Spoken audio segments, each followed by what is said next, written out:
Back to my channel. इस video में हम पढ़ने वाले हैं कैपिटल एम्प्लॉयड। ठीक है, what is the topic? Capital employed. Capital employed is also known as capital invested. What is capital employed? Capital employed is the capital invested in the business. As a capital जो हम business में invest करते हैं that is capital employed और capital invested. ठीक है, जब हम इसको कैलकुलेट करते हैं तो ये this is not just the capital invested और capital brought by the partners. तब ये सिर्फ एज अ कैपिटल नहीं रह जाता जो कैपिटल हमारे पार्टनर्स लेके आते हैं, इसमें और भी सारी चीज़ें इंक्लूड होती हैं। ठीक है, तो कैपिटल एम्प्लॉयड हमारे टू मेथड से कैलकुलेट किया जाता है। हम टू मेथड्स यूज़ कर सकते हैं, इधर दिस और this. So the first method is liability method and second method is asset method. अच्छा, liability और asset की बात आती है तो सबसे पहले हमें क्या चीज़ याद आती है? बैलेंस शीट, क्योंकि हम बैलेंस शीट के एक साइड लाइबिलिटी शो करते हैं और एक साइड एसेट शो करते हैं। तो जब हम लाइबिलिटी मेथड या फिर एसेट मेथड के थ्रू कैपिटल एम्प्लॉयड कैलकुलेट करते हैं तो हमें लाइबिलिटीज़ और एसेट्स की नीड होती है। इन दोनों के हेल्प से हम कैपिटल एम्प्लॉयड को कैलकुलेट करते हैं। लाइबिलिटी मेथड में हम लाइबिलिटी को ज़्यादा वेटेज देते हैं, लाइबिलिटीज़ को, और एसेट मेथड में हम एसेट्स को ज़्यादा वेटेज देते हैं। तो इसलिए इन्हें लाइबिलिटी मेथड और एसेट मेथड कहते हैं। अब लाइबिलिटी मेथड को हम डिटेल में पढ़ेंगे और फिर उसके बाद एसेट मेथड को डिटेल में पढ़ेंगे और फिर एक क्वेश्चन करेंगे जिसमें हम कैपिटल एम्प्लॉयड को दोनों ही मेथड से, इस मेथड से और इस मेथड से कैलकुलेट करेंगे और देखेंगे कि हम कैसे मेथड्स को अप्लाई करके सेम कैपिटल एम्प्लॉयड दोनों ही मेथड से निकाल सकते हैं, फाइंड आउट कर सकते हैं। So let's see the liability method. Okay, so liability method में जो फर्स्ट चीज़ हम कंसिडर करते हैं इज कैपिटल। ठीक है, which capital? Capital brought by partners. यहाँ पे हमारा वो कैपिटल आएगा जो हमारे पार्टनर्स कैपिटल लेके आते हैं फर्म में, तो ये इजी है, कैपिटल आएगा। उसके बाद हम इसमें ऐड करेंगे रिजर्व्स। रिजर्व्स क्या होते हैं? रिजर्व मीन्स जो हमने सेविंग्स करके रखी हैं for contingent liabilities. Contingent liabilities को या फिर अनफेवरेबल सर्कमस्टांसेस को फेस करने के लिए जो हम अमाउंट अलग निकाल के रखते हैं एज अ रिजर्व, तो वो हम यहाँ पे ऐड करेंगे। उसके बाद रिजर्व और कैपिटल इंक्लूड होगा और क्या चीज़ आएगी? Profit and loss.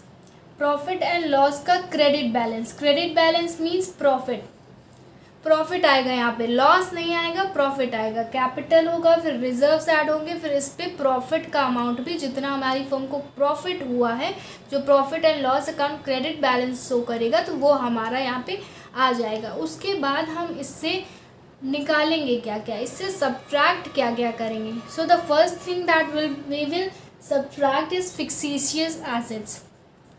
ठीक है, what are fictitious assets? Fictitious assets ऐसे इंटैंजिबल एसेट्स होते हैं। फिक्सेशियस एसेट्स ऐसे इंटैंजिबल एसेट्स होते हैं। Intangible assets means which can not be seen not touched. ऐसे एसेट्स जो ना कि हम देख सकते हैं, ना ही उनको टच कर सकते हैं और उनकी वैल्यू भी नहीं होती। Fictitious assets no touch, no feel, नहीं फील कर सकते हैं, no seen, can not be seen and do not have a value. ये तीन चीज़ें जिनमें नहीं होती वो एसेट्स हमारे फिक्सेशियस एसेट्स होते हैं, जिन्हें हम टच नहीं कर सकते, जिन्हें हम देख नहीं सकते, जिनकी कोई मॉनेटरी वैल्यू नहीं होती, वो एसेट्स होते हैं हमारे फिक्सेशियस एसेट्स। अब फिक्सेशियस एसेट्स के अंदर कौन से एसेट्स नहीं आते? ठीक है, तो यहाँ पे कौन से एसेट्स होते हैं जो इंटैंजिबल तो होते हैं, इंटैंजिबल होते हैं, they can not be scene, they can not be touch, but they have a value. तो ऐसे इंटैंजिबल एसेट्स हो जाते हैं, ऐसे फिक्सेशियस एसेट्स, फिक्सेशियस नहीं इंटैंजिबल एसेट्स हो जाते हैं गुडविल, पेटेंट्स एंड ट्रेडमार्क्स। ठीक है, तो ये तीन चीज़ें जो हैं, ये तीन एसेट्स जो हैं, ये इंटैंजिबल एसेट्स हैं but they are not fictitious assets. ये फिक्सेशियस एसेट्स नहीं है और ऐसा क्वेश्चन भी हमारे 2 मार्क्स के एग्ज़ाम में आ सकता है कि goodwill is intangible assets but why it is not fictitious assets. So the answer is because it has a value, it has a monetary value. उसके बाद फिक्सिशियस एसेट्स भी हमारे डिडक्ट हो गए. उसके बाद हमारा क्या चीज़ डिडक्ट होगा, उसके बाद हम डिडक्ट करेंगे non trade investment. 2 types of investments होते हैं, एक है ट्रेड और एक है नॉन ट्रेड. ठीक है, नॉन ट्रेड इन्वेस्टमेंट कैसा होता है, ऐसा इन्वेस्टमेंट जो हम इनकम अर्न करने के लिए करते हैं. ठीक है, इनकम अर्न करने के लिए डिविडेंड इंटरेस्ट ये सब अर्न करने के लिए जो इन्वेस्टमेंट हम करते हैं दैट इज़ नॉन ट्रेड. और ट्रेड इन्वेस्टमेंट कौन सी होती है, ट्रेड इन्वेस्टमेंट ऐसी इन्वेस्टमेंट होती है जो हम अपने बिजनेस को बढ़ाने के लिए इन्वेस्टमेंट करते हैं. ठीक है, तो ये 2 इन्वेस्टमेंट्स होती हैं. और अब क्वेश्चन आता है कि अगर इन्वेस्टमेंट सिर्फ क्वेश्चन में मेंशन है, बैलेंस शीट में हमने सिर्फ इन्वेस्टमेंट मेंशन किया, assets as a investment mention है, they are neither described as non trade और ट्रेड, तो हम क्या लेंगे, तो हम नॉन ट्रेड इन्वेस्टमेंट्स लेंगे. ठीक है, ये याद रखिएगा कि नॉन ट्रेड इन्वेस्टमेंट्स लेंगे. तो नॉन ट्रेड इन्वेस्टमेंट्स भी हमारे इससे डिडक्ट हो जाते हैं. फिर हमारी जो बुक गुडविल है, परचेज्ड गुडविल, अगर हम गुडविल की वैल्यूएशन कर रहे हैं तो वो वैल्यूड गुडविल है. ठीक है, वो हमारी जो जनरेट हुई है गुडविल वो जनरेटेड गुडविल है, लेकिन बुक में जो गुडविल दी है दैट इज़ परचेज्ड गुडविल. तो वो गुडविल को, उस गुडविल को भी हम डिडक्ट करेंगे वाइल कैलकुलेटिंग कैपिटल एम्प्लॉयड. उस गुडविल को भी हम पूरा अमाउंट उसका डिडक्ट करेंगे. अब इसमें एक चीज़ ऐड होती है जिसकी वजह से इसको लाइबिलिटी मेथड कहते हैं, that is non current liabilities. Non current liabilities जो हमारी होती हैं वो हम यहाँ पे ऐड करते हैं. ठीक है, non current liabilities, not current liabilities. Current liabilities का यहाँ पे कोई रोल नहीं है, नॉन करेंट लाइबिलिटीज़ यहाँ पे ऐड होंगी. ठीक है, नॉन करेंट कैसी लाइबिलिटीज़ होती हैं, जिन्हें हमें 1 साल के अंदर विदिन 1 ईयर जिन्हें हमें पे ऑफ नहीं करना है, दैट और नॉन करेंट लाइबिलिटीज़. तो लाइबिलिटी मेथड के अंदर हम कैपिटल एम्प्लॉयड कुछ इस तरह कैलकुलेट करते हैं, capital employed is equal to capital plus reserves plus profit plus minus fictitious assets minus non trade investment minus goodwill plus non current liabilities. तो ये जो मेथड है हमारा, ये जो फॉर्मूला है हमारा, इसको आप याद रखिएगा, बहुत इंपॉर्टेंट फॉर्मूला है. आगे चल के सिर्फ ये गुडविल कैलकुलेट करने के लिए गुडविल कैलकुलेशन के टाइम पे सिर्फ हमें कैपिटल एम्प्लॉयड की नीड नहीं होती. अभी हम 2nd चैप्टर में हैं, लेकिन जैसे जैसे हम आगे पढ़ेंगे हमें कैपिटल एम्प्लॉयड को कैलकुलेट करने की नीड होगी, तो तब हमें यहाँ पे ये मेथड यूज़ करना होगा. अभी गुडविल में बहुत छोटे छोटे क्वेश्चंस आएंगे, कैपिटल एम्प्लॉयड से रिलेटेड इतना कुछ आएगा ही नहीं, सिर्फ कैपिटल रिजर्व प्रॉफिट इतने से आ जाएगा. लेकिन जब हम आगे बढ़ेंगे तो हमें ये मेथड अप्लाई करने की नीड होगी. तो इस मेथड को अभी से ही याद रखिए, तो हमारा गुडविल वाला चैप्टर भी कैपिटल एम्प्लॉयड से रिलेटेड क्लियर हो जाएगा और आगे भी हमें इस चीज़ की क्लियरेंस रहेगी. अब आएंगे हम एसेट मेथड में. ठीक है, एसेट मेथड से गुडविल कैसे कैलकुलेट होती है वो देखेंगे. So now we have reached our assets method. ठीक है, हम एसेट्स मेथड में आ चुके हैं. एसेट्स मेथड में हम कैपिटल एम्प्लॉयड का कैलकुलेशन कैसे करते हैं. तो एसेट्स मेथड में सबसे पहले इसके नाम वाली चीज़ आ जाती है, दैट इज़ ऑल एसेट्स. सारे एसेट्स आएंगे यहाँ पे, सारे एसेट्स आएंगे एक्सेप्टिंग कुछ एक्सेप्शंस भी होते हैं हर जगह, तो यहाँ पे भी एक्सेप्शंस आएंगे. जो लाइबिलिटी मेथड में हम एक्सक्लूड कर रहे थे उन्हें हम यहाँ भी एक्सक्लूड करेंगे. ठीक है, तो ऑल एसेट्स एक्सक्लूडिंग गुडविल हम वहाँ पे एक्सक्लूड कर रहे थे, यहाँ पे भी हम गुडविल को एक्सक्लूड करेंगे. उसके बाद हमारे आ गए fictitious assets and non trade investments. तो ये चीज़ें हम वहाँ पे डिडक्ट कर रहे थे और यहाँ पे भी हम अपने ऑल एसेट्स से ये 3 चीज़ एक्सक्लूड करके चलेंगे. ऑल एसेट्स में ये चीज़ें जो हैं गुडविल, फिक्सिशियस एसेट्स और नॉन ट्रेड इन्वेस्टमेंट्स, ये 3 चीज़ नहीं आएंगी. उसके बाद हमारा यहाँ पे क्या डिडक्ट होगा, ऑल एसेट्स से डिडक्ट हो जाएगा करंट लाइबिलिटी. ठीक है। करंट लाइबिलिटी, वहाँ पे हम नॉन करंट लाइबिलिटी की बात करें। अच्छा, बैलेंस शीट देखते हैं हम, तो वहाँ पे क्या क्या चीज़ आती हैं, एसेट्स आते हैं, करंट लाइबिलिटीज़ आती हैं, नॉन करंट लाइबिलिटीज़ आती हैं। हमने नॉन करंट लाइबिलिटी का वहाँ पे तो कुछ वेटेज दिया था, लेकिन हमने करंट लाइबिलिटी का कोई वेटेज नहीं दिया था, इसलिए करंट लाइबिलिटीज़ यहाँ पे आएंगी। तो लाइबिलिटी मेथड या फिर एसेट मेथड, किसी भी मेथड से हम कुछ चीज़ कैलकुलेट कर रहे हैं तो बैलेंस शीट की कोई भी चीज़ है तो वो लेफ्ट नहीं होगी, ठीक है। बैलेंस शीट में अगर कोई चीज़ है तो वो या तो लाइबिलिटी मेथड में उसकी कोई वेटेज होगी या फिर एसेट्स मेथड में उसकी कोई वेटेज होगी। कहीं ना कहीं ये या तो डिडक्ट होंगे या तो इंक्लूड होंगे। इनका नाम ही नहीं आया ऐसा नहीं होगा। बैलेंस शीट में जो भी चीज़ें मेंशन है, एसेट्स हैं, लाइबिलिटी हैं, वो कहीं ना कहीं अपनी वेटेज दिखाएंगे। तो यहाँ पे all assets accepting these minus current liabilities. Current liabilities कैसी लाइबिलिटीज़ हैं, जो विद इन 1 ईयर हमने पे ऑफ करनी है, ठीक है, देनी है, पे करनी है, वो है हमारी करंट लाइबिलिटीज़। तो ये हमने पढ़ लिया अपना लाइबिलिटी मेथड और एसेट मेथड। आई होप कि आपको अच्छे से क्लियर होगा। कोई भी कन्फ्यूजन हो कि मैम ये चीज़ नहीं आएगी या फिर ये चीज़ इंक्लूड होगी या फिर ये चीज़ एक्सक्लूड होगी, किस मेथड में इंक्लूड होगी, किस मेथड में एक्सक्लूड होगी, आप कमेंट सेक्शन के थ्रू मुझसे पूछ सकते हैं। I will try to resolve all your queries. Now we will try to solve a question so that we can understand these methods completely. Before solving a question, हम देखेंगे कि फिक्सिशियस assets, हमने पढ़ा कि फिक्सिशियस एसेट्स होते क्या हैं। अब हम देखेंगे फिक्सिशियस एसेट्स एक्चुअली इसके एग्जाम्पल्स क्या हैं, क्या क्या चीज़ें आती हैं फिक्सिशियस एसेट्स के अंदर।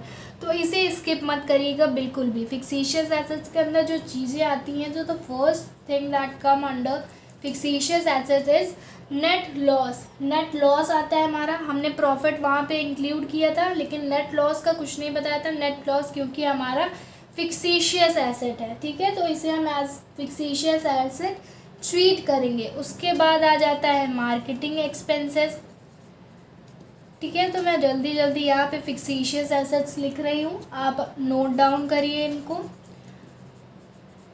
नोट्स बनाते रहिए। Underwriting commission, preliminary expenses. Preliminary expenses क्या होते हैं, एक्सपेंसेस जो हमारे फर्म के एकदम स्टार्टिंग में ही हो जाते हैं, वो है preliminary expenses. Discount allowed on issue of shares,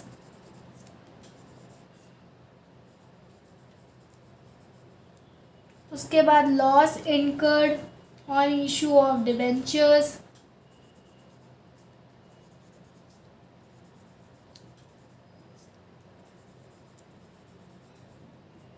deferred revenue expenses.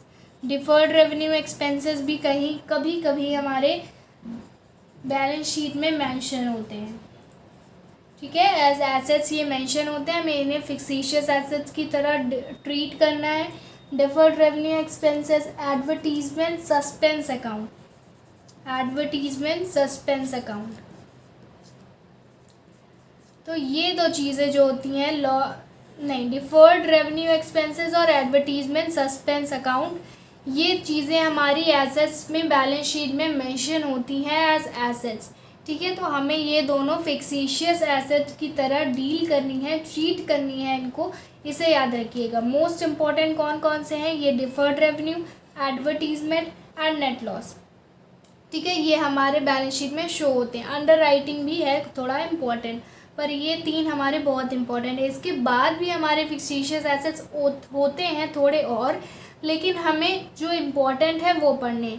ये तीन मोस्ट इम्पॉर्टेंट है, ये भी थोड़ा इम्पॉर्टेंट है, और बाकी ये सब बहुत हल्की फुल्की वेटेज रखेंगे। ये बहुत कभी आपसे रेयर है कि आपसे ये आ जाए assets as an assets balance sheet में शो कर जाएं, लेकिन ये हमको कभी भी ये मेंशन नहीं रहते हैं, ये एसेट्स शो नहीं करते हैं यूजुअली। तो ये है हमारे फिक्सिशियस एसेट्स, इनको जल्दी से नोट डाउन कर लीजिए।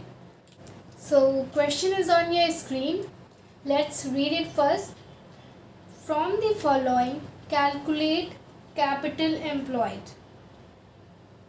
First is share capital of 50,000, reserve 25,000, fixed assets 2,10,000, trade investments 15,000, non trade investments 25,000, current assets 1,10,000, 12% long term borrowings 2 lakh and current liabilities of 85,000। तो यहाँ पे सबसे पहली चीज़ जो हम करेंगे वो हम लाइबिलिटीज़ और एसेट्स को अलग कर लेंगे, डिस्टिंग्विश कर लेंगे, मीन्स एक बैलेंस शीट बना लेंगे ताकि हम ये देख सकें कि दोनों तरफ हम जो लाइबिलिटीज़ कंसिडर कर रहे हैं और एसेट्स कंसिडर कर रहे हैं वो हमारे इक्वल आ रहे हैं या नहीं आ रहे हैं। तो सबसे पहले हम ये चीज़ देखेंगे, क्योंकि कभी कभी होता है जैसे यहाँ पे फिक्स्ड एसेट्स और करंट एसेट्स दिया हुआ है, ठीक है, और ट्रेड इन्वेस्टमेंट्स और नॉन ट्रेड भी इन्वेस्टमेंट्स भी दिया हुआ है और ये तो एसेट्स के अंदर आता है। तो कभी कभी क्वेश्चंस में क्या करते हैं कि फिक्स्ड एसेट्स के अंदर ही नॉन ट्रेड इन्वेस्टमेंट्स को इंक्लूड करते हैं और उन्हें as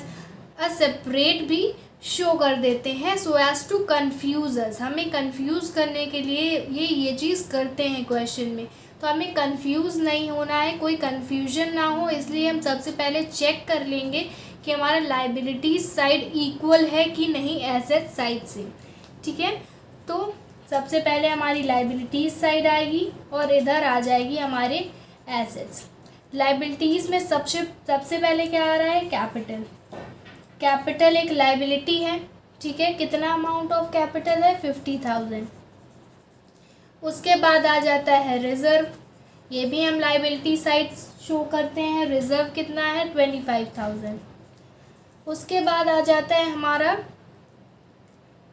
12% long term borrowings. Long term borrowings भी हमारी क्या है, लाइबिलिटीज़ है, नॉन करंट लाइबिलिटीज़ हैं 2 लाख की। उसके बाद करंट लाइबिलिटी आ जाती है हमारी 85,000 की, ठीक है। इधर का टोटल और इधर का टोटल ये दोनों सेम होने चाहिए। इधर का टोटल अगर हम करें तो 3,60,000 हमारा टोटल अमाउंट आएगा। उसके बाद इधर देखें, एसेट्स देखते हैं। एसेट्स में सबसे पहले फिक्स्ड एसेट्स हो गए हमारे, कितना है अमाउंट इनका, 2,10,000, 2,10,000। उसके बाद आ जाते हैं ट्रेड इन्वेस्टमेंट्स, उसके बाद non trade investments. Trade investments का अमाउंट कितना है, 15,000। नॉन ट्रेड इन्वेस्टमेंट्स का अमाउंट है 25,000। आपको क्वेश्चन जब आप सॉल्व करेंगे ना तो ऐसे बहुत बड़ा करके या फिर बहुत शोइंग बना के उसको नहीं करना है। आपको सिर्फ कैलकुलेटर से कैलकुलेट कर लीजिए जल्दी जल्दी कि इधर ये आएगा इधर आएगा। अगर मैच है तो कोई दिक्कत नहीं है, और आपको ये शो नहीं करना है, एज अ वर्किंग भी कोई शो करने की ज़रूरत नहीं है। उसके बाद आ जाते हैं करंट एसेट्स। करंट एसेट्स हमारे अमाउंट हो गए 1,10,000। टाइम वेस्ट नहीं करना है, हमें जल्दी जल्दी ये करना है। मैं तो ये शो कर रही हूँ ताकि आपको अच्छे से क्लियर हो कि कैसे करना है। उसके बाद करंट लाइबिलिटीज़ आ जाती हैं, तो कुछ है नहीं। यहाँ भी अगर हम टोटल देखते हैं तो 3,60,000 आ रहा है। दैट मीन्स हमारा जो हम कंसिडर कर रहे हैं वो सही है। 3,60,000 इधर, 3,60,000 इधर, मीन्स ये सारी लाइबिलिटीज़ ही हैं और ये सारे एसेट्स ही हैं।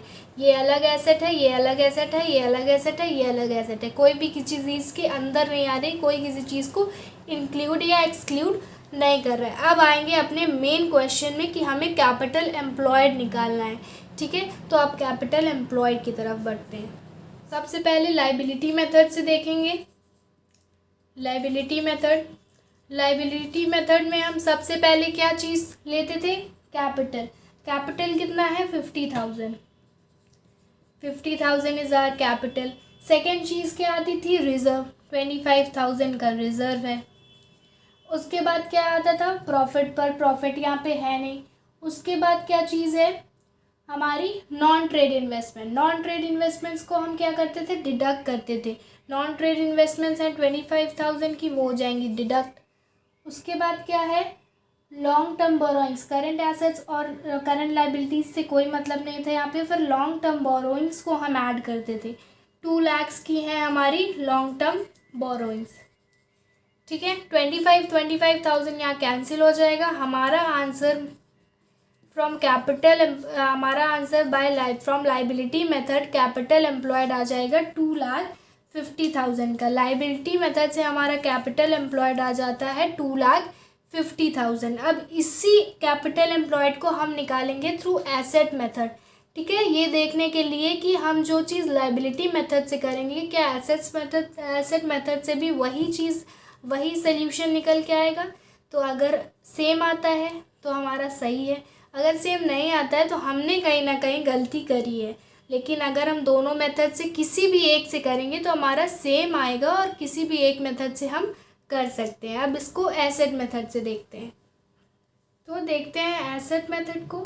एसेट मेथड में हम पहली चीज़ जो इंक्लूड कर रहे थे what was that is all assets, सारे एसेट्स। तो फिक्स्ड एसेट्स हमारे हैं 2,10,000 के। उसके बाद ट्रेड इन्वेस्टमेंट्स आ जाती हैं 15,000 की। अब नॉन ट्रेड इन्वेस्टमेंट आता है, तो बात आती है कि नॉन ट्रेड इन्वेस्टमेंट्स को हम यहाँ क्या करेंगे, एक्सक्लूड करेंगे, डिडक्ट करेंगे? नहीं, जब वो ऑल एसेट्स में इंक्लूड हो रही थी तब हम उनको डिडक्ट कर रहे थे। यहाँ पे तो कहीं पे इंक्लूजन ही नहीं हुआ ना उनका, तो उनको हमें इंक्लूड ही नहीं करना है, ना ही हम डिडक्ट करेंगे ना ही ऐड करेंगे। 2,10,000 हमारा नॉन ट्रेड इन्वेस्टमेंट से अलग एसेट्स हैं। ठीक है, तो यहाँ पे ना ही ऐड होंगी और ना ही डिडक्ट होंगी। नॉन ट्रेड इन्वेस्टमेंट जब कहीं पे इंक्लूड होंगी एसेट्स में तब हम उसे सब्ट्रैक्ट करके उनको एक्सक्लूड करेंगे। यहाँ पे वो एक्सक्लूडेड है पहले से, तो ना ही इंक्लूड होंगी और ना ही एक्सक्लूड होंगी। उसके बाद आ जाता है करंट एसेट्स 1,10,000 का। ऑल एसेट्स आ रहे थे ना, मीन्स करंट और फिक्स्ड दोनों टाइप के एसेट्स हमारे यहाँ पे इंक्लूड होंगे।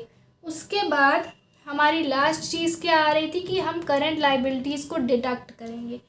माइनस 85,000 की करंट लाइबिलिटीज़ हैं यहाँ, वो डिडक्ट हो जाएंगी। तो हम यहाँ पे अगर ऐड करते हैं इन चीज़ों को और इसको डिडक्ट करते हैं तो यहाँ पे भी हमारा एसेट मेथड के थ्रू जो कैपिटल एम्प्लॉयड का अमाउंट निकल के आएगा दैट इज़ 2,50,000।